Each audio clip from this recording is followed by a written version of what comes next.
So press clippings for January 11, 2025. Airports T2 to be closed for over 4 months for revamp. Delhi International Airport Limited on Friday unveiled an ambitious plan to refurbish Terminal 2 or T2 or the capital's Indira Gandhi International Airport, which was built by Airports Authority of India 4 decades ago. T2 will undergo refurbishments to prepare for projected growth in air travel demand, it said in a statement. The work is set to commence in the year 25-26 financial year, with completion targeted by second quarter, it added.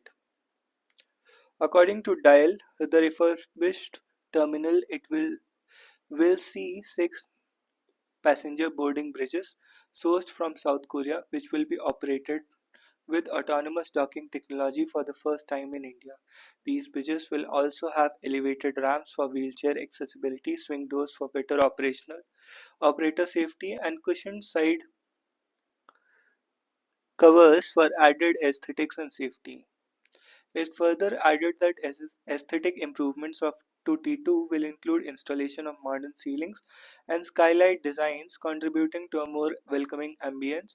Smart washrooms, advanced flooring, and enhanced road connectivity will further bolster passenger convenience. Passenger handling at Mangaluru Airport up to 17.3%. Pandarpur Airport project protesters arrested on the way to Chennai. Even as Centre is considering clearing the Pandarpur Greenfield Airport project as the second national international airport for Chennai, villagers protesting against the project were detained on their way to the city. Friday marked the 900th day of protest by the locals led by Pandapur Greenfield Airport Project Protest Group and Ekanapuram Village Residents and Farmers Welfare Federation, who fear that their livelihood would be affected by the project. Since the Greenfield Airport project was announced by the state government in August 22, protests have been on with a few villagers gathering daily in the evening to express their objection. Protesters were also organized at various locations since the project announcement. In August 2024, Central granted site clearance approved to TDO for development of the airport. The site clearance was granted by the centre based on the recommendations of the steering committee comprising representatives from several stakeholder ministries, organizations including DGCA and the safety regulator. The existing Chennai airport handles over 2 crore travelers annually. After the ongoing modernization work, it can handle 3.5 crore people a year for the next 7 years. The land acquisition, the 20,000 crore project proposed as the second international airport for Chennai, spread over 5,700 acres, will impact 20 villages. In September 24, the state government issued land acquisition notices of 4,500 acres in Ekanapuram. The airport will have the capacity to handle 10 crore travelers annually.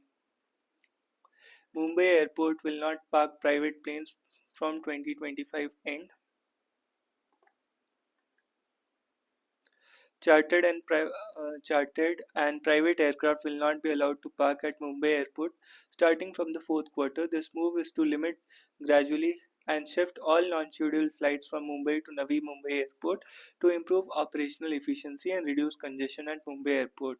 Construction of a general aviation terminal for charter flights at Navi Mumbai Airport is underway and expected to be completed by quarter 4 of 2025. Once the facilities are ready, existing private and charter fly aircraft hangars at Mumbai will be demolished and the space will be used to build aeronautical assets. Except for a very few exceptions, parking will not be available for charter planes at the Mumbai airport, said Arun Bansal, CEO of Adani Airports Holding Limited.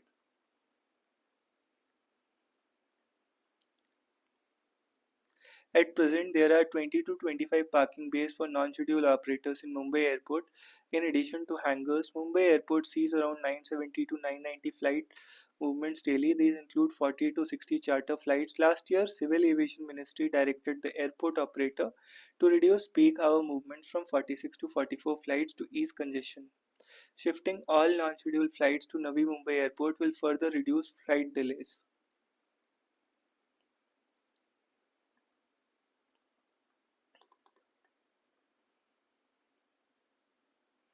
So here is Ram Mandir Parisar. यहाँ कनक भवन, यहाँ solar city, Hanumangarhi, Rampath, airport. अगले 6 साल में देश के सबसे बड़ी धर्मनगरी अयोध्या स्वर्णिम अयोध्या के रूप में नजर आने वाली है. एक जैसे घर, एक जैसी गलियां, इमारतें, दुकानों का रंग रोगन भी एक जैसा.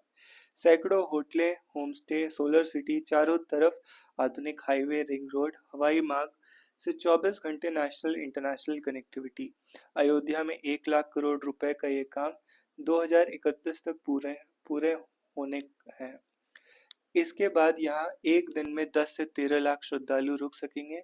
इसके बाद धर्म नगरी को 2047 तक पूरी तरह आधुनिक बनाने का प्लान है. इस पर काम शुरू हो चुका है. अयोध्या विकास प्राधिकरण ने एक अधिकारी ने बताया कि हर सालाना 25 करोड़ श्रद्धालुओं के हिसाब से नए Ayodhya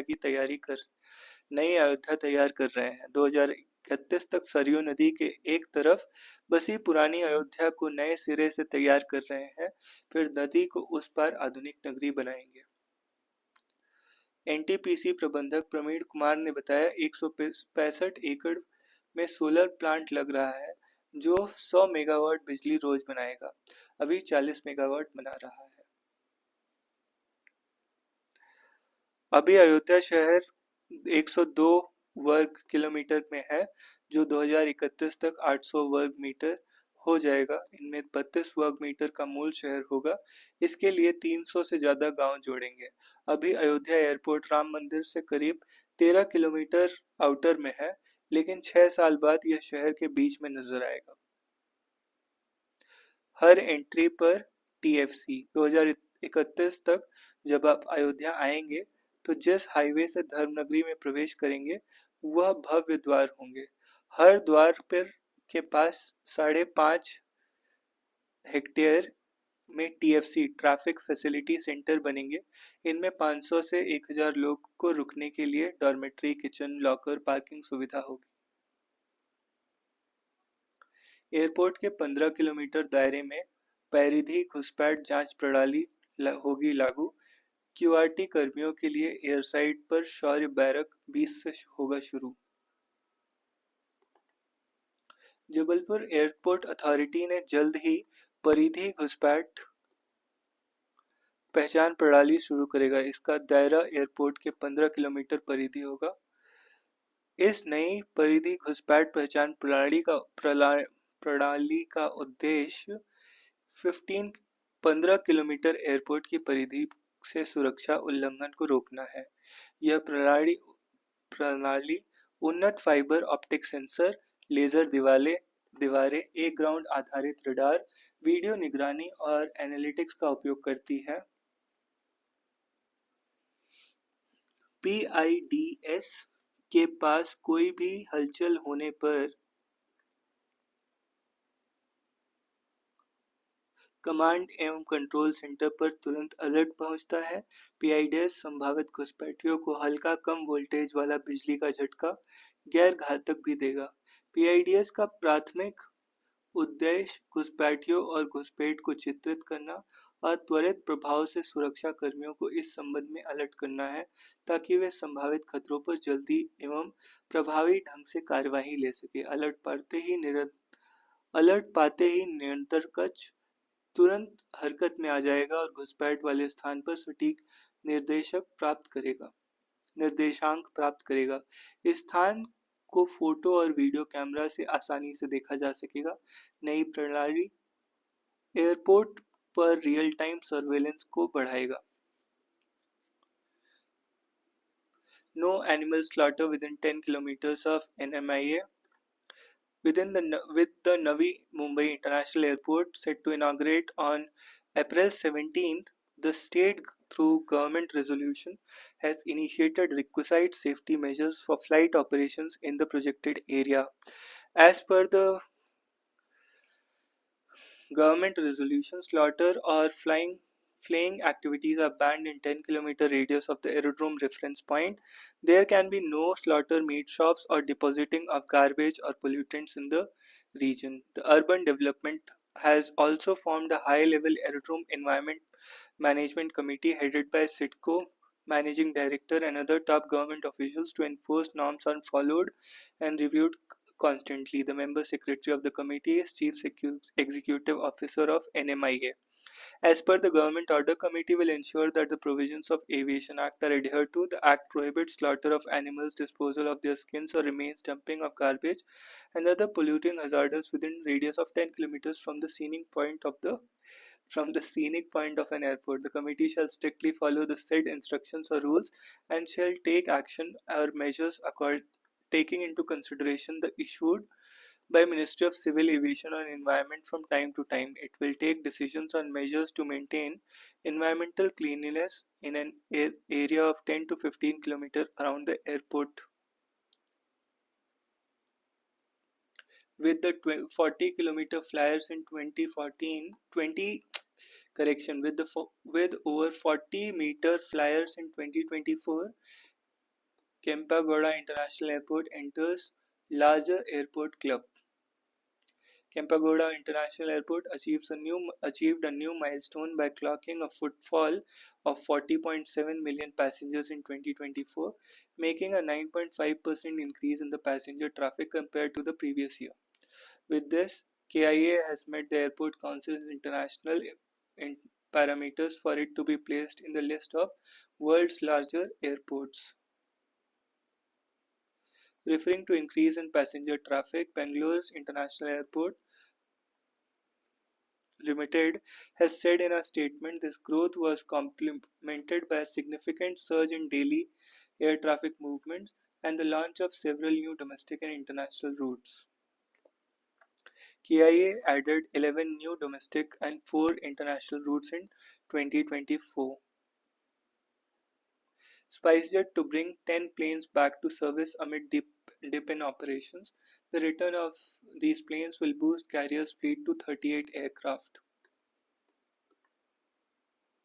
The airline's total number of departures dropped 30% to 4,400 in November 24 from 6,000 in January 24. Passengers numbers also plummeted 38% to 5,76,000 in November 24. The grounding of aircraft has been a big factor in the fall in operations. Financially troubled low-cost carrier SpiceJet said it plans to bring back 10 of its grounded aircraft to service by mid-April 2025. The move aims to expand the aircraft's fleet to 38 aircraft from up its current size of 28.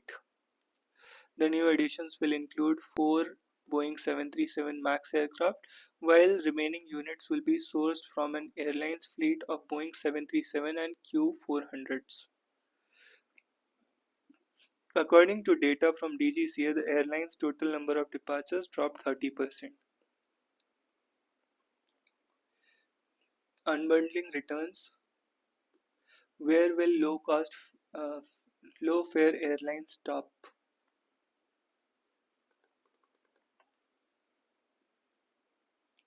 The low fare revolution is now coming to bite the airline market. Let me elaborate. A report titled Sky's the Limit by United States Senate Subcommittee on the Airline Industry practice of unbundling as many charges as possible in a way that these ancillary fees have become a critical revenue stream criticizes carriers for levying new charges besides ticket prices. Be it preference, food, water, check-in baggage, etc. Extra charges are being levied on virtually everything. This strategy, known as unbundling, has spread to almost every airline. The so-called ancillary fees has become a vital revenue stream.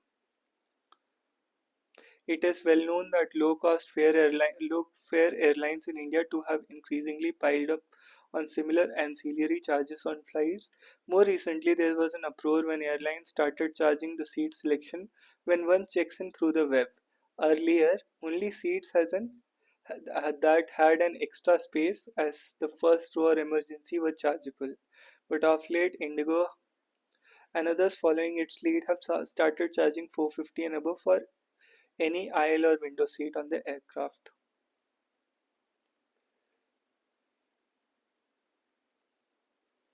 I learned from airline insiders that such measures are being looked upon as new revenue strategies that are delivering good results. Ancillary revenues for airlines such as Indigo have been steadily rising.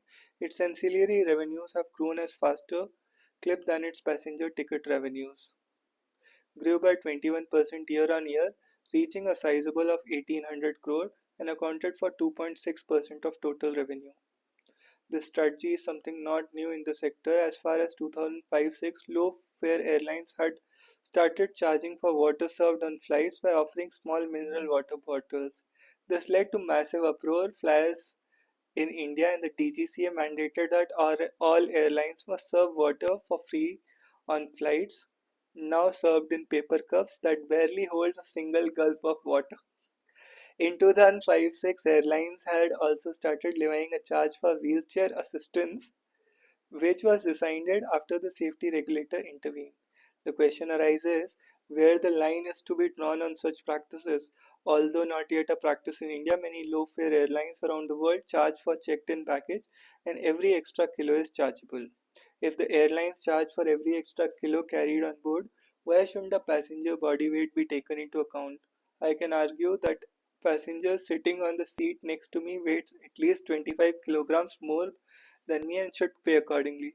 Let me end by reminding readers of the storm. Ryanair Chief Executive Officer Michael O'Leary kicked up some years ago. In his characteristically flamboyant style, Leary had said he was considering charging passengers for the use of lavatories on his planes pay per fee, as it is crassly termed, and elaborated in some detail on why he thinks it would be justified. Faced with loud protest, this does not come to pass then, but industry observers argue that why things are going.